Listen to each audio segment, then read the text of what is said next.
Welcome to game changers में आपके साथ दीपक मिश्रा। इंडिया के लिए टेस्ट सीरीज बहुत इंपॉर्टेंट है, लेकिन सीरीज का पहला मुकाबला जब आप इस तरीके से हार जाते हैं तो हौसले जरूर पस्त होते हैं। लेकिन टीम इंडिया को यहां से अपने हौसले गिराने की जरूरत नहीं है, क्योंकि अगर यहां से धीमे पड़े तो आगे सीरीज बहुत लंबी हो जाएगी। अभी तो एक मुकाबला हारे हैं, आगे पता नहीं क्या हो सकता है। लेकिन ऐसे में पहले मैच को भी देखने की जरूरत है, कौन सी गलतियां हुई वहां पर, कौन कौन से खिलाड़ी ऐसे रहे जिनके बारे में सोचने की जरूरत है, क्योंकि टीम में बदलाव चाहिए। अगर बदलाव नहीं आया तो आगे कैसे अच्छा करोगे। ऐसे में हम बात करेंगे पहले मुकाबले की, जहां पर टीम इंडिया की हार में 3 खिलाड़ी बड़ी वजह निकलकर सामने आए। उनके परफॉर्मेंस में ऐसी कमी दिखाई दी जिसकी वजह से भारतीय टीम को भुगतना पड़ा। तो अगर हम इस मुकाबले की बात करें तो इस मुकाबले में कई ऐसे मौके आए जहां पर भारत ने कमी दिखाई। तो सबसे पहले बात कर लेते हैं टीम इंडिया के बैटिंग कॉलेप्स की, और वहां पर अगर आप देखेंगे तो टीम इंडिया किस तरीके की सिचुएशन में आ गई, आप ये स्कोर कार्ड देखकर समझ सकते हैं। सिचुएशन पहली इनिंग की बता दे, दूसरी इनिंग की बता दे, दोनों आपको देखकर लगेगा कि यार क्या कॉलेप्स हुआ है। 430 पर टीम इंडिया 3 थी, फिर 4 होती है, फिर वहां पर भाई 430 पर 4 से 447 पर 5, फिर 53 पर 6, 454 पर 7, 458 पर 8 और फिर 471 पर 10, यानी कि 41 रन के अंदर 7 विकेट गिर जाते हैं। अब ये सवाल खड़े करता है बहुत। लेकिन दूसरी इनिंग में फिर यही काम, टीम इंडिया 287 पर 3 होती है तो 364 पर ऑल आउट ही हो जाती है। मतलब ये सिचुएशन देखिए, और 333 पर 5 से देखेंगे तो और दिमाग घूम जाएगा कि भाई 31 रन में 6 विकेट गिरा दिए। तो इसमें बैटिंग ऑर्डर में जरूर वहां पर नजरें आ जाएगी करुण नायर के ऊपर, रविंद्र जडेजा के ऊपर, क्योंकि ये दोनों खिलाड़ी ऐसे हैं जो अच्छे बैटर हैं और इनको इसीलिए आप देखते हैं करुण नायर की तो वापसी हो रही है, और जडेजा तो सीनियर खिलाड़ी है। लेकिन फिर भी टीम इंडिया को कोलैप्स हो गया तो सीधी सीधी जिम्मेदारी इन लोगों की बनती है। अब इसके अलावा अगर बात करें टीम इंडिया के बॉलिंग की, तो वहां पर प्रसिद्ध कृष्णा एक ऐसा नाम है जिसके ऊपर बहुत सारे सवाल खड़े हुए।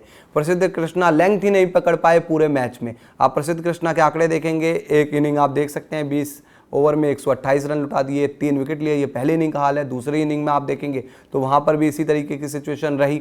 15 ओवर में 92 रन, 2 विकेट, 6 से ऊपर की इकोनॉमी रही इनकी दोनों जगह। तो भाई अगर आप टेस्ट मैच में 6 से ऊपर की इकोनॉमी से बॉल डालोगे तो कैसे काम चलेगा, किस तरीके से टीम को फायदा होगा। भाई आप विकेट निकालना तो छोड़ ही दो, लेकिन इस तरीके से पिटाई होगी तो मैच तो हारेंगे ही। 371 तो चेज हो ही जाएंगे।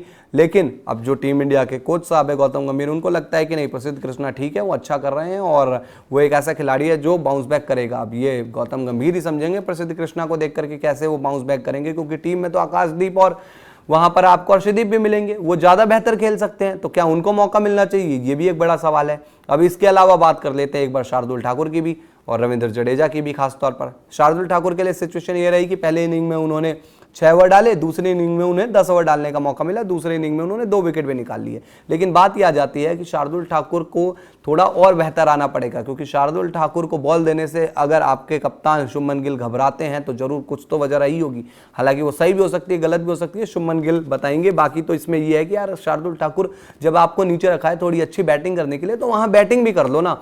आपको बैटिंग करना पड़ेगा, क्योंकि कोलैप्स होने में आपका भी बड़ा रोल है। भले ही हम करुण नायर और रविंद्र जडेजा की बात करें, लेकिन आपको भी वहां पर टिकना चाहिए था।